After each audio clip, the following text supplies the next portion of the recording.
Hello students, आप सभी का मेरे चैनल पे स्वागत है।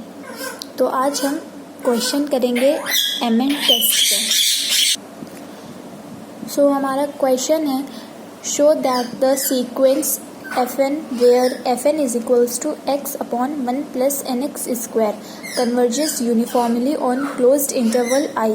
हमें ये दिखाना है कि जो हमारा ये फंक्शन है fn ये यूनिफॉर्मली कन्वर्ज कर रहा है on a closed interval I।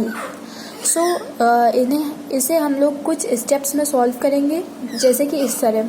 First of all हमारा स्टेप फर्स्ट होगा, जैसे कि हमने MN टेस्ट में पढ़ा है कि limit n tends to infinity fnx is equals to fx होता है। सो यहाँ पर हमें जो कि क्वेश्चन में fn गिवन है, सो fx निकालने के लिए हम करेंगे limit n tends to infinity fnx हमारा ये गिवन है, तो हमने यहाँ पर fnx की वैल्यू रखी। Then limit n tends to infinity है, सो हमने n की जगह पर इन्फिनिटी पुट किया। देन हमें मिला x by infinity that is 0। सो हमारा fx आ गया यहाँ पर 0। देन हमारा नेक्स्ट स्टेप सेकेंड। अब हमने MN टेस्ट में जो कि पढ़ रखा है कुछ इस तरीके से, अब हमें mod of fnx minus fx find करना है। सो हमने यहाँ पर fnx की वैल्यू पुट करी, देन माइनस fx हमने इसे सॉल्व किया तो हमें x upon 1 plus nx square मिला, जहाँ पर जो ये हमारा x है ये क्लोज्ड इंटरवल I से बिलोंग कर रहा है।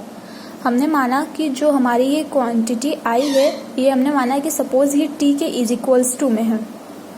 ओके, देन हमारा स्टेप 3, जैसे कि स्टेप 3 हमें यहाँ पर मैक्सिमम और मिनिमम वैल्यू फाइंड करनी है। सो यहाँ पर हमने dt बाई dx निकाला। t हमारा गिवन था, यहाँ से हमने dt by dx division rule लगा के निकाल लिया। डिवीज़न रूल हमारा क्या होता था, v d of u minus u d of v upon v square. So हमने इसे डिवीज़न रूल लगाया, देन हमने सॉल्व किया, ये हमारा आ गया। अब नेक्स्ट स्टेप फोर्थ। तो हमने क्या पढ़ा था, मैक्सिमा और मिनिमा, जो कि हम क्लास 12 में पढ़ चुके हैं।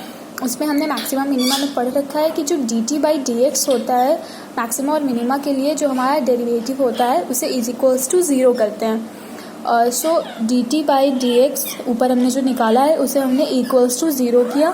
1 minus nx square is equals to 0, 1 is equals to nx square हो गया। यहाँ से x की वैल्यू 1 अपॉन रूट n जो कि I को बिलोंग कर रही है। अब यहाँ पर हमने अपने x की वैल्यू निकाल ली। अब हम ये पता करेंगे कि हमारा फंक्शन यहाँ पर मैक्सिमम है कि मिनिमम है, तो उसके लिए हमें सेकंड डेरिवेटिव निकालना पड़ेगा। तो जो हमने यहाँ पर dt बाई dx निकाला है, ये dt बाई dx, इसकी मदद से अब हम सेकंड डेरिवेटिव निकालेंगे, that is d2 upon dx square. तो ये इसे हम लोग सॉल्व करेंगे। सो एक्चुअली मैंने टाइम बचाने के लिए यहाँ पर इसे पहले ही सॉल्व कर रखा था। सो इसे सॉल्व करने पर हमारा जो फंक्शन है वो नेगेटिव आ रहा है, मतलब कि जो हमारा फंक्शन है वो हमें मैक्सिमम है, वो हमारी मैक्सिमम वैल्यू दे रहा है। Since t is maximum when x is equals to 1 upon root n, यानी कि जो हमारा फंक्शन है वो कब मैक्सिमम है, जब x is equals to 1 upon root n है। सो हम लोग अब यहाँ से मैक्सिमम वैल्यू ऑफ t निकालेंगे, which is mn is equals to supremum of fnx minus fx is equals to, ये तो हम supremum of fnx minus fx पहले ही निकाल चुके हैं, इज इक्वल्स टू t हमने पहले फाइंड किया है ना। तो अब mn जो हमने t पहले सपोज किया था, t इज इक्वल्स टू हमने क्या सपोज किया था, x upon 1 plus nx square, तो वो हमारा mn के इक्वल है। तो mn is equals to t, that is x की जगह पर हमने 1 अपॉन रूट n रखा।